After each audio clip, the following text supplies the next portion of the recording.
Hallo meine lieben Kochfreunde, herzlich willkommen zu Outdoor Kitchen, zu einer neuen Folge. Ich bin der Matti und ich bin besessen von gutem Essen.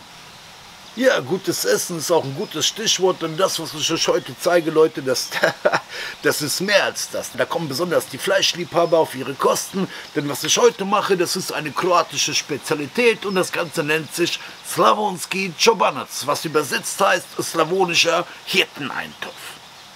Ja, Slavonski Čobanac, das ist eine Spezialität aus Slawonien. Das ist eine Region oben im Norden in Kroatien, ein sehr landwirtschaftlich geprägtes Gebiet mit vielen tollen ursprünglichen Rezepten. Und Slavonski Čobanac ist eines davon und das werde ich euch heute vorstellen. Ich sage aber gleich dazu, es ist ein sehr aufwendiges Rezept, es ist viel Schnippelei und das Ganze muss sehr lange bei niedriger Hitze köcheln, immer wieder umrühren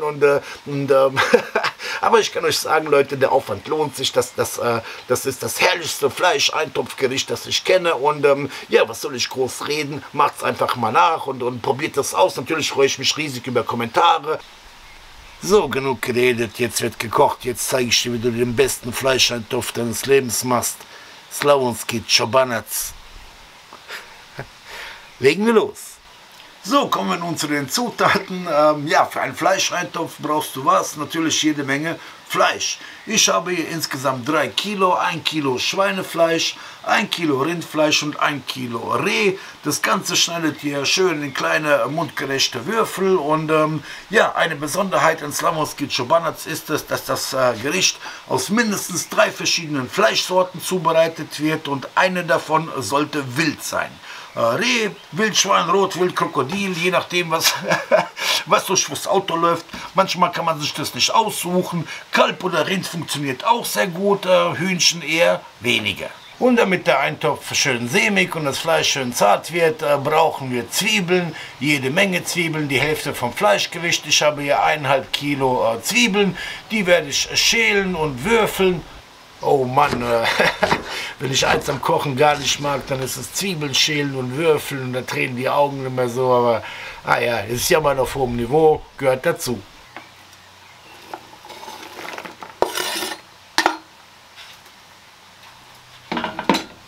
So, nachdem ihr die Zwiebeln geschält und gewürfelt habt, geht es weiter mit dem Gemüse. Ich habe euch ja gesagt, es ist viel Schnippelei. Ich habe hier einen Staudensellerie, ungefähr 200 bis 300 Gramm Knollensellerie, eine Petersilienwurzel und 4 Karotten.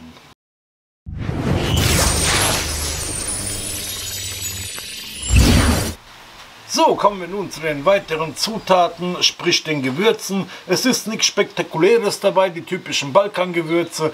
2 Esslöffel Paprikapulver, 10 Gramm Salz, 1 Teelöffel ganze Pfefferkörner, ganz wichtig, nicht mahlen, der Eintopf wird mit ganzen Pfefferkörnern gekocht, und 1 Esslöffel Vegeta. Ja, und wer den Eintopf ein bisschen peppiger mag, ich mache noch eine schöne höllisch scharfe Chili mit rein, die werde ich entkernen, ansonsten kannst du das Ganze nicht essen, die ist wirklich sehr, sehr scharf. Ja, kann man verwenden oder weglassen, und ich mag es halt ein bisschen peppiger und Geschmackssache. An weiteren Zutaten brauchen wir 2 Esslöffel Tomatenmark, Lorbeerblatt 4-5 Stück, ein hocherhitzbares Fett, ich habe hier 2 Esslöffel Butterschmalz, ihr könnt auch was anderes verwenden, und natürlich ganz viel Knoblauch. Ich habe 8 Zehen ausgepresst in Olivenöl, damit der Geschmack erhalten bleibt. Und an weiteren Zutaten brauchen wir noch 250 Milliliter Rotwein, 1 Liter Gemüsebrühe, und was noch dazu kommt, das sind 2 Dosen gestückelte Tomaten. So Leute, endlich ist alles zu Ende geschnippelt, jetzt geht's los. Lasst uns einen herrlichen Čobanac kochen und Feuer frei!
Ja, was soll ich euch sagen, Leute, es ist wirklich ein fantastisches Essen geworden, diese ganzen Zutaten in Kombination und das Fleisch zergeht einem richtig im Mund. Ich finde, da schmeckst du einfach nur so richtig den Balkan raus.